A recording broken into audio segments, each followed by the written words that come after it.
Last week, we discussed the most essential nutrient for cats, water. But of course, that water quality really matters. So I showed my general results with TAP score water test kit. But now let's get down to the nitty-gritty. So this is what the report looks like. This is my specific outcome. I got a 78, C+, woo!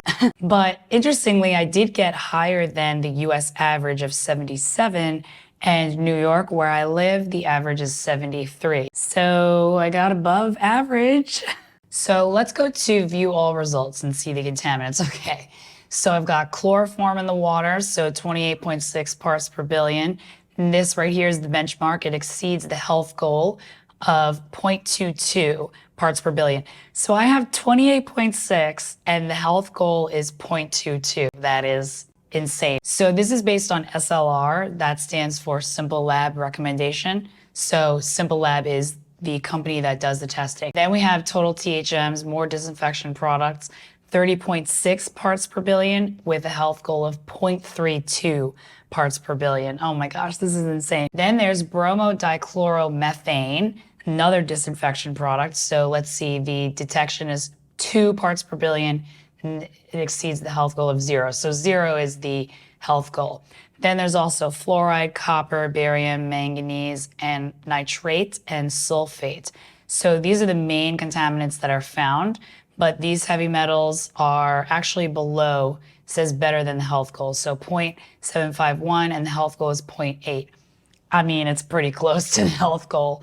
And then all these other ones, actually, there was no SLR available for these.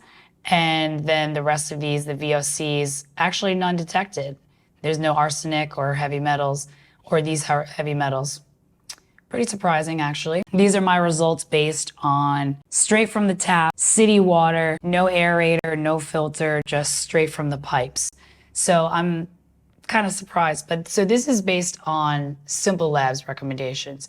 You can also change it to the federal maximum contaminant level. So take a look at this. We have chloroform, total THMs, bromodichloromethane, and then some of these heavy metals that are pretty much close to the safety goal. But these three are the main ones that go above and then exceed. So let's see what it says for the federal maximum. So now all of a sudden chloroform is safe. What's their federal maximum? 70? Oh my goodness. From 0.22 to 70 is the federal. Wow. And then for bromodichloromethane, the health goal is the same, 0. Wow, that's so crazy. Let's see what it says for California. So California Public Health Goal. Oh, interesting. So the total THMs isn't on here, but chloroform and bromodichloromethane, how many times am I gonna have to say that in this video, do exceed the health goal. So let's go back to Simple Labs recommendation. By the way, this video is not sponsored, but I did join their affiliate program so that I can give you a special discount. Check the code in the description, or you can just use Caticles at checkout and you'll save $10 off of your purchase of $100 or more. So that's my affiliate link. I'll earn a commission on that sale, but you get a discount. We all win. All right, so now I want to take a look at over here. It says additional info. So they have the health-related benchmarks. This middle column here does not exceed a plumbing-related benchmark. And then this I right here means it exceeds an aesthetic-related benchmark. So let's take a look at the additional information here for chloroform. So specifically for these that are in my water, so chloroform, total THMs, bromodichloromethane, fluoride, manganese. So these are the ones that have the highest amount. Says can impact developmental outcomes. This is super important if you have a kitten in your house drinking the water. You don't want to make them have developmental issues because that's going to set them up later in life for other health issues. Next, we have can impact kidney health. So this is super important for cats also because think of how many cats have CKD later in life.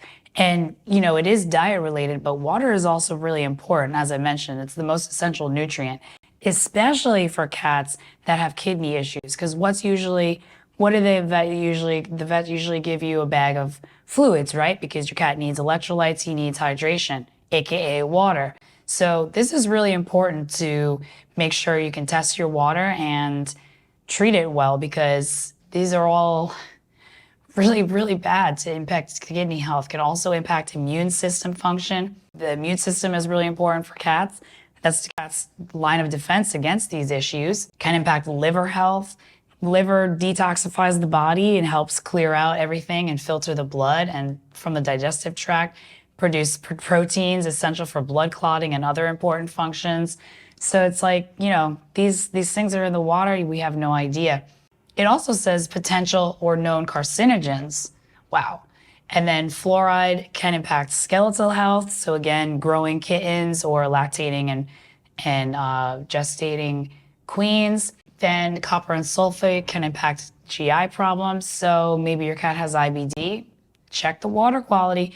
I would say check your food and the water quality. I think both are equally as important. Manganese can impact the nervous system. Nitrates can impact the blood system. Barium and sodium can impact cardiovascular health.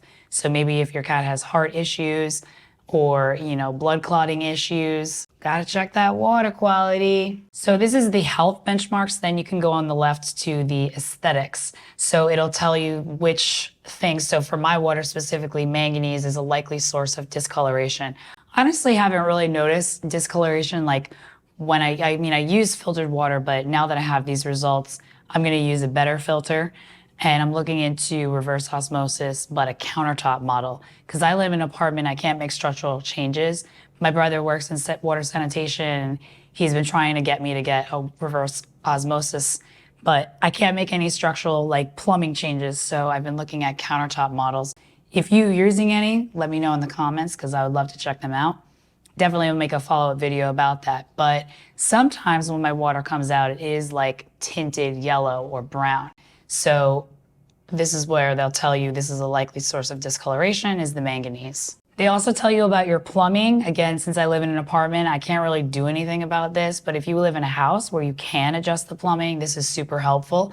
So it'll tell you the total hardness, calcium hardness. Mine is soft, it says, and then plumbing related detections, it'll tell you here, and it explains everything. So maybe you're seeing some scaling and, some of the spots on your pipes, on your faucet, this is probably why. They'll also give you some treatment solutions. So they talk about different types of filters. So carbon block, granulated activated carbon, reverse osmosis, nanofiltration, and oxidation and filtration. And I don't know if you noticed as I switched through here, so let me go to carbon block.